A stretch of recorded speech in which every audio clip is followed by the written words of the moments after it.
Hello student, इस video में हम वास्तविक संख्या से संबंधित कुछ महत्वपूर्ण ऑब्जेक्टिव बताएंगे। स्टूडेंट, बिहार बोर्ड के साथ साथ सभी बोर्ड में अब ऑब्जेक्टिव का क्रेज काफ़ी बढ़ गया है, यानी ऑब्जेक्टिव बहुत पूछा जाने लगा है। और साथ ही अन्य कंपटीशन जैसे रेलवे, एसएससी, पुलिस, सब में ऑब्जेक्टिव ही पूछा जाता है। तो इसीलिए आइए देखते हैं वास्तविक संख्या से संबंधित कुछ ऑब्जेक्टिव। वास्तविक संख्याएं यानी रियल नंबर। स्टूडेंट, यहाँ कुछ ऑब्जेक्टिव पहले से लिख दिए हैं। इसमें प्रत्येक में 4 ऑप्शन है और उन 4 ऑप्शन में कोई एक ही सही है, उसी को टिक लगाना है। तो आइए शुरू करते हैं। पहला क्वेश्चन है, निम्नलिखित में से कौन अभाज्य संख्या है? पहला है ए में 8, बी में 9, सी में 11 और डी में 15। इसमें पूछा गया है कि अभाज्य संख्या कौन सी है?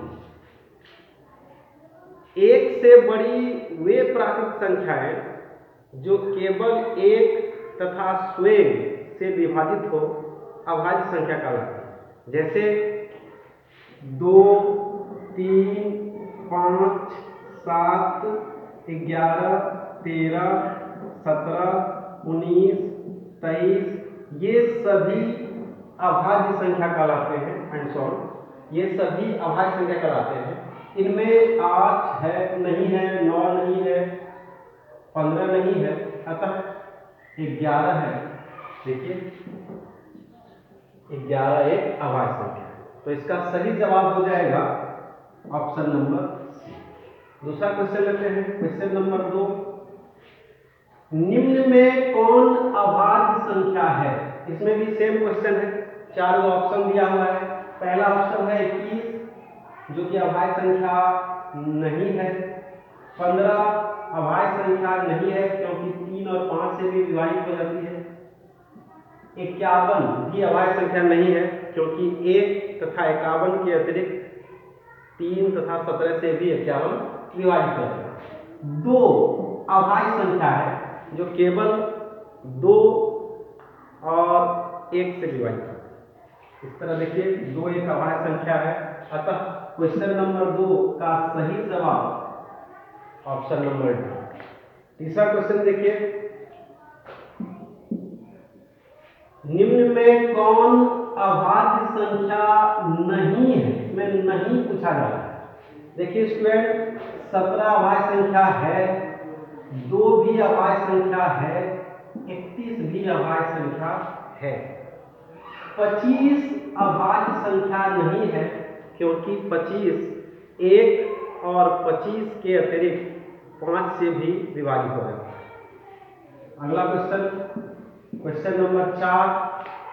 इसमें पूछा जा रहा है कि सबसे छोटी पूर्ण संख्या क्या है? स्टूडेंट, पूर्ण संख्या के बारे में बताए थे कि प्राकृत संख्या में यदि 0 को शामिल कर लेते हैं तो पूर्ण संख्या प्राप्त होती है। जैसे 0, 1, 2, 3, 4, 5, 6 एंड सो ऑन, ये सभी पूर्ण संख्याएं हैं।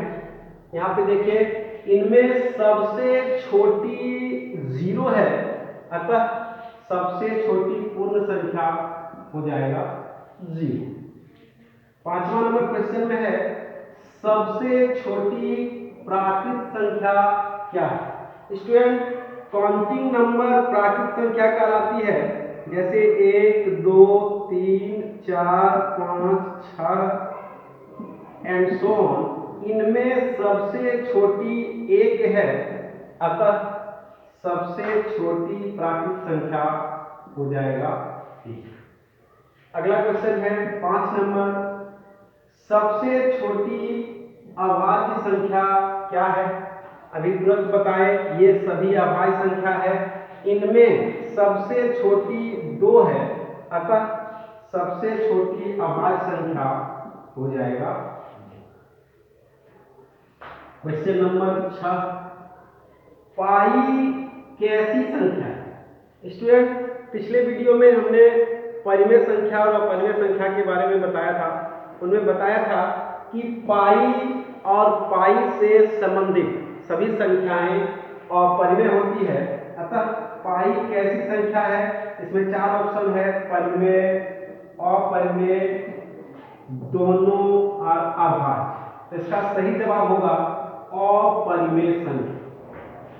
क्वेश्चन नंबर 7, 3 माइनस रूट 3 है। 4 ऑप्शन है।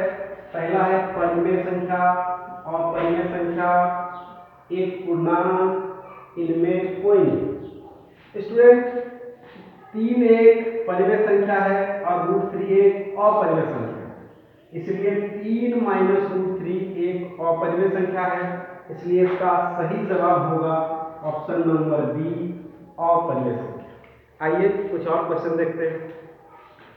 Question number 8, a to the power 0 का मान क्या होगा? स्टूडेंट, किसी भी संख्या का पावर 0 इसका मान होता है 1। जैसे a का पावर 0 मान 1, b का पावर 0 मान 1, x का पावर 0 मान 1, 10 का पावर 0 मान 1। इस तरह किसी भी संख्या का घात 0 यानी पावर 0 रहता है तो उसका मान 1 रहता है। इस तरह a का पावर 0 का मान होगा 1। इसका सही जवाब option number C. Question number 9 इसी तरह से इसी क्वेश्चन से संबंधित है। इसका है 2 to the power 0 plus 7 to the power 0 whole बटा 5 टू दी पावर 0 का मान क्या होगा? देखिए, 2 का पावर 0 का मान 1, 7 का पावर 0 का मान भी 1 और 5 का पावर का 0 मान 1 बराबर 2 बटा 1 यानी 2। तो इसका सही जवाब होगा ऑप्शन नंबर सी।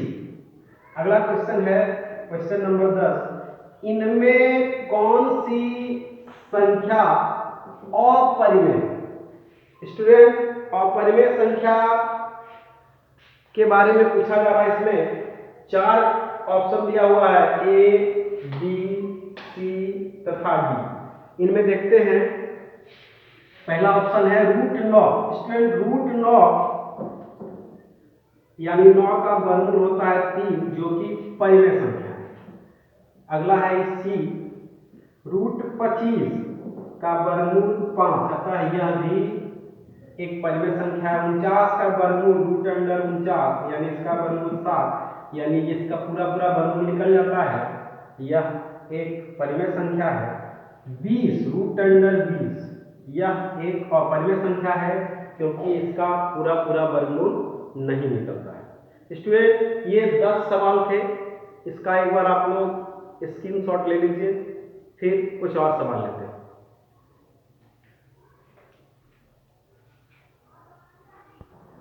आइए स्टूडेंट कुछ और क्वेश्चन लेते हैं।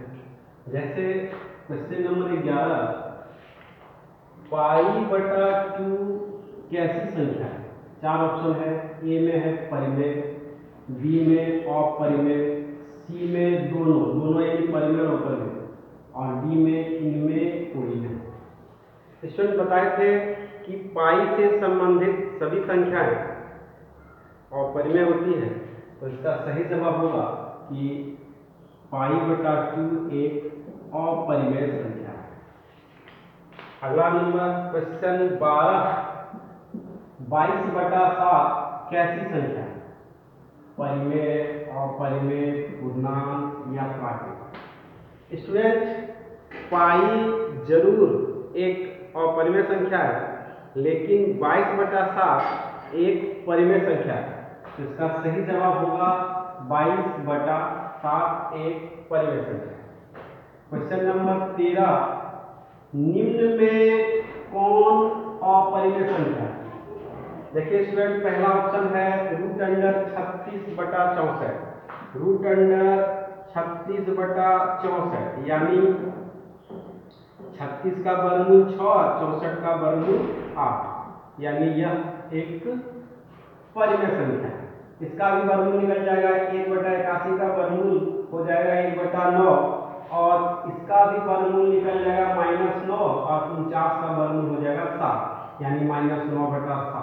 स्टूडेंट ऑप्शन नंबर सी का वर्गमूल पूरा पूरा नहीं निकलेगा, अतः क्वेश्चन नंबर 13 का सही जवाब है ऑप्शन नंबर सी √3/5। अब अगला लेते हैं क्वेश्चन नंबर 14, दो क्रमिक सम संख्याओं का HCF यानी MOSO क्या होगा। स्टूडेंट दो क्रमिक सम संख्याएं जैसे 2 4 6 8 16 18 50 52 इस तरह होता है और इन दोनों का यदि HCF निकालेंगे तो आएगा 2। अतः दो क्रमिक सम संख्याओं का HCF होता है 2। अगला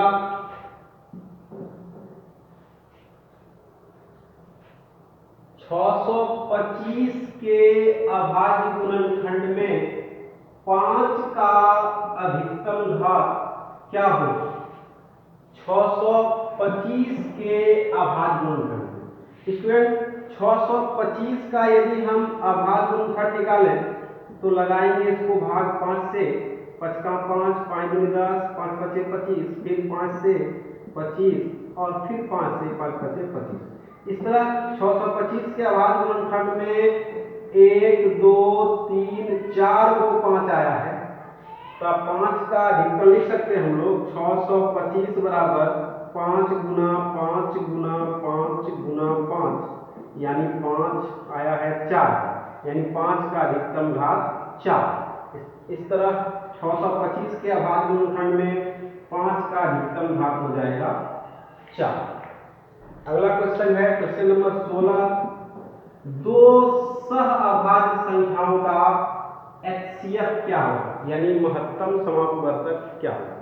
स्टूडेंट सह अभाज्य संख्याएं दो प्राकृत संख्याएं सह अभाज्य कहलाती है यदि उनका HCF 1 यानी दो सह अभाज्य संख्याओं का HCF होता है 1। अगला क्वेश्चन नंबर 17, दो परिमेय संख्याओं के बीच अधिकतम कितनी परिमेय संख्या हो सकती है। स्टूडेंट ये संख्या रेखा है, यहां मान लीजिए 0, इधर 1 2 3 एंड सो इधर -1 -2 -3 -4 एंड सो। कोई भी दो परिमेय संख्या लेंगे इनके बीच ढेर सारी अनंत संख्याएं हो सकती है, अतः दो परिमेय संख्याओं के बीच अनंत परिमेय संख्या हो सकती है। अगला लेते हैं क्वेश्चन नंबर 18, 156 के कितने अभाज्य गुणनखंड हैं।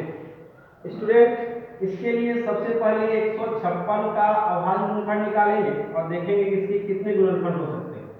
2 से लगाएंगे 2 7 14 2 8 16, फिर 2 से लगाएंगे 2 3 6 2 9 18, फिर 3 से लगाएंगे 3 का 3 3 3 9। इस तरह 1 2 3 4 इस तरह 156 के 4 अभाज्य गुणनखंड हैं। अगला क्वेश्चन सेम इसी तरह है और यह सवाल इस बार बोर्ड परीक्षा में आया भी था। आगे देखते हैं, थोड़ा सा मिटा लें।